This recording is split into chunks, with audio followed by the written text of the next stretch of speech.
Hey everybody, I wanted to give you a quick update on my latest motor testing. I recently switched from a Holmes 540M 1800 kV to this Yellowjacket 1500 kV. And this came super highly recommended by a friend that I trust in RC, and I wanted to give it a try because I wanted a smaller motor. Because I'm working on a new skid design, I wanted to have a smaller motor. So this is a 25 millimeter length motor, and this Holmes is a 31 in their medium length. Now Holmes does make a short motor and a super short motor. This is actually closer to a Holmes super short SS team motor, which would be a more fair comparison, but these are the two motors I'm testing. This Yellowjacket is by 3Brothers RC, and it's in 1500 kV.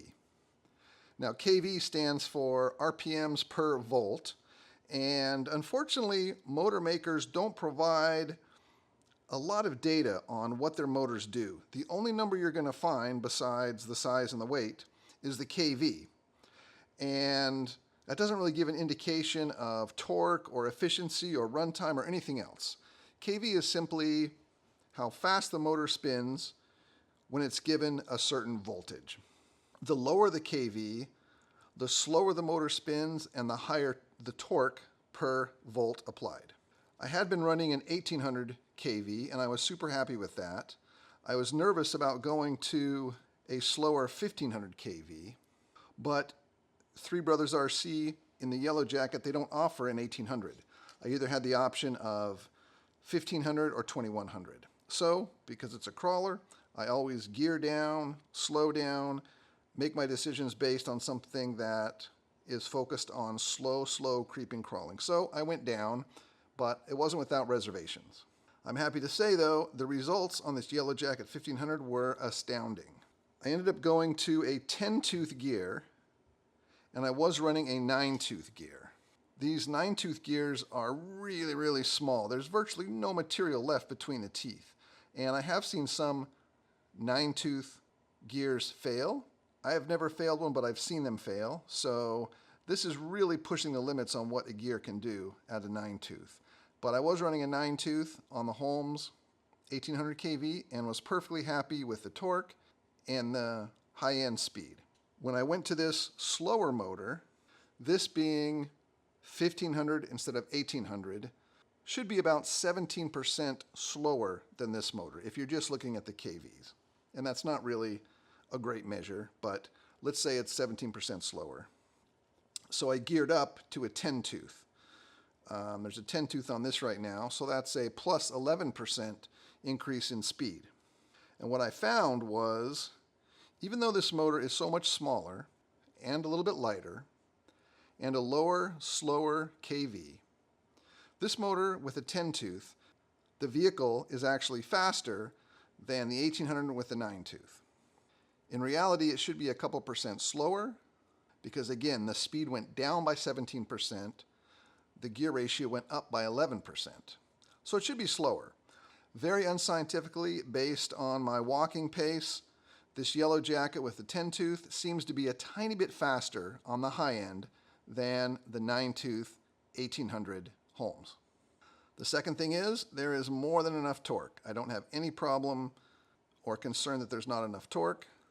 And the very best thing is runtime.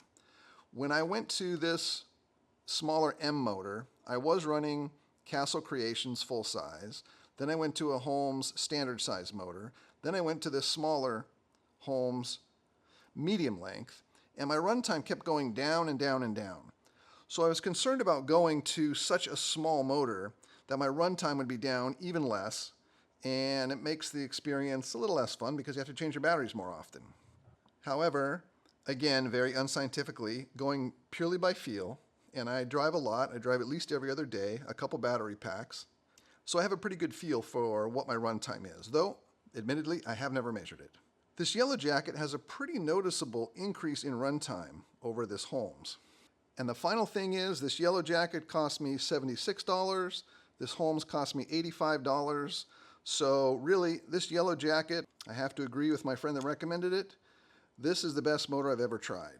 It's small, it's light, it's reasonably priced, it has great runtime and great speed. Nothing against Holmes motors at all. John Holmes does a great job. He has for many, many years. You can't go wrong with any Holmes Hobbies motors. They're all winners. I think in this case, the Yellowjacket, this is going to be my go-to motor, and the fact that it's orange really seals the deal for me. The way I can explain how this motor is better than the Holmes, so you can't judge a motor purely by its size and by its kV rating. That really doesn't tell you everything. There are several components that go into the performance of a motor. The back iron, the windings, the magnet strength, all of those are unknown in both of these motors. But I have to assume in the Yellowjacket, this is a more efficient motor.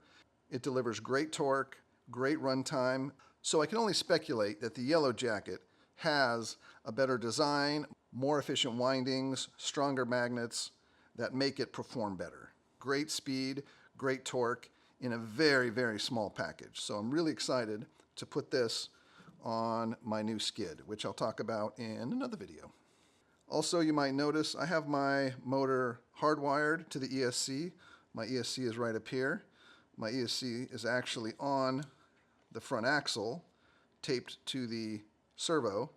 The more weight you can put on the axle, forward and low, the better. So this is a really nifty spot that I squeezed in my Holmes ESC. On this Holmes, you can see I used a silver paint pen to mark which direction it turned. That was so I could remember when I put the new motor in which way it should turn. And if you're going to hardwire your motor, you've got 3 wires.